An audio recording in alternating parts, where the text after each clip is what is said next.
ओम गणेश, जय श्री कृष्ण। एक बार फिर से मैं कर्मकांड बाय आनंद पाठक में आप सभी का स्वागत करता हूं।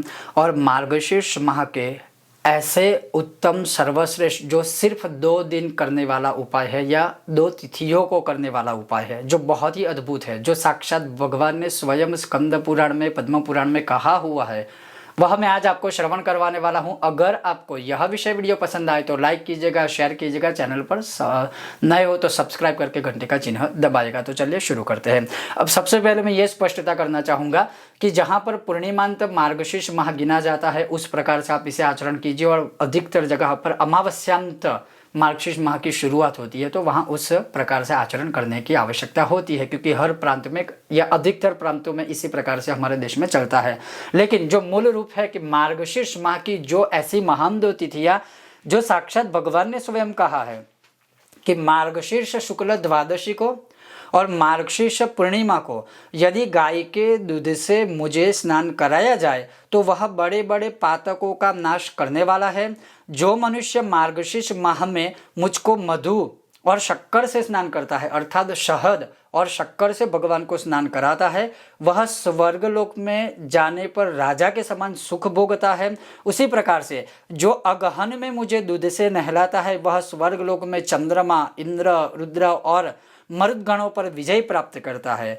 जो उपासक मार्गशीर्ष के महीने में शंख से तीर्थ का जल लेकर उसकी 1 बूंद से भी मुझे नहलाता है, अर्थात शंख में अगर 1 बूंद से भी भगवान नारायण के ऊपर अभिषेक किया जाता है, नहलाया जाता है, तो भगवान कहते हैं वह अपने समूल कुल को, पूरे कुल को तार देता है, वंश की वृद्धि करने वाला होता है।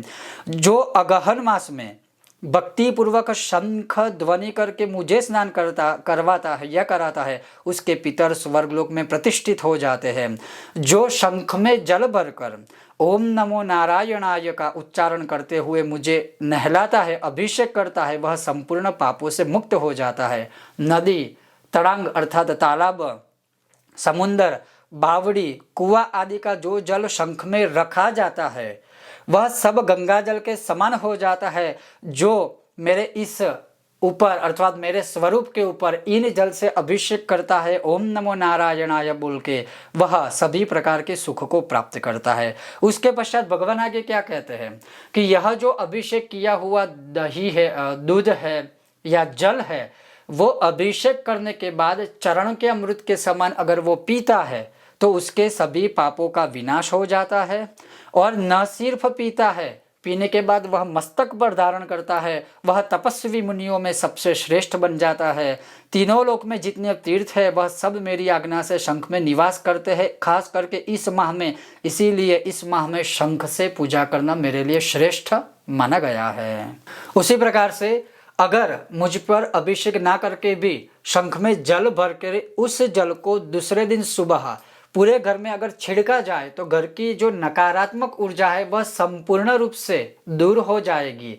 घर में सब कुछ सकारात्मक होगा। नकारात्मकता अर्थात तो नेगेटिविटी है वो दूर हो के घर में पॉजिटिविटी होगी।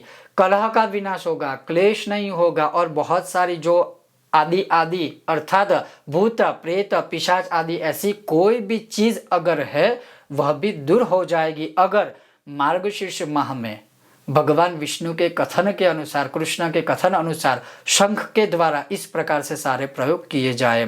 उसके पश्चात जैसे द्वादशी और पूर्णिमा, मैंने ये 2 तिथियां शुरुआत में बोली कि ये जो सारे प्रयोग है वो द्वादशी को भी कर सकते हैं, पूर्णिमा को भी कर सकते हैं, और अगर आप चाहो तो पूरे मार्गशीर्ष माह में भी कर सकते हो। लेकिन ये जो 2 तिथियां भगवान ने कही है स्वयं अपने मुख से, तो वह जो तिथि है वह द्वादशी मार्गशीर्ष माह की और पूर्णिमा होती है। उन दिन किया हुआ शंख के द्वारा अभिषेक जो है वह वैकुंठ को ले जाने वाला होता है।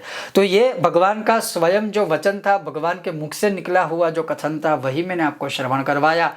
अगर आपको यह विषय वीडियो पसंद आया हो तो लाइक कीजिएगा, शेयर कीजिएगा, चैनल पर नए हो तो सब्सक्राइब करके घंटे का चिन्ह दबाइएगा। बहुत जल्द मिलते हैं नए विषय और वीडियो के साथ। देखते रहिए कर्मकांड बाय आनंद पाठक।